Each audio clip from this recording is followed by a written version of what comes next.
that to keep him down here, all right? When I have him broken down, he cannot posture now with lasso and a de la Riva.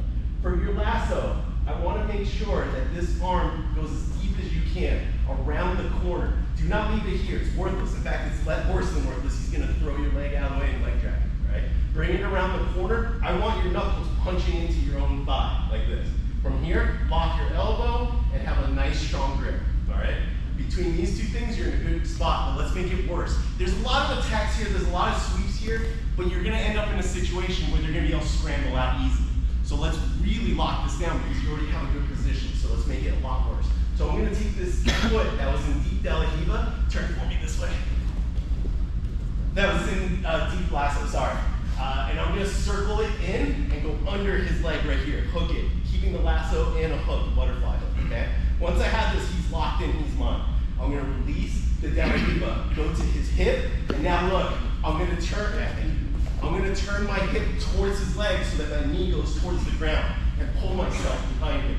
So my knee behind him, this foot was on the hip, it never moved. So let me do that again. We were in de la Riva, I'm gonna put it on the hip. Do not move from the hip now, okay? Turn towards the knee, my knee goes straight down, and pull yourself behind him like this, foot still on the hip. Once I have all this, okay, he is so cooked. I'm just gonna bring him in and just roll him to the side. You don't need to do anything crazy on him. You don't have to throw him over the head or anything like that, okay? Just take him to the side. No bicep slicer, no calf slicer, none of that.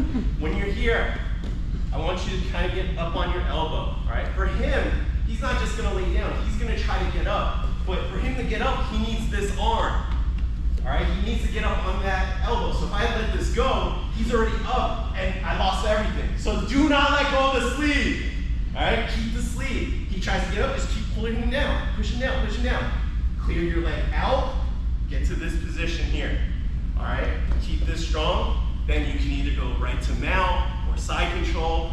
What I'd rather you do is push this down, put your leg on top of this here. All right, now you can go either direction.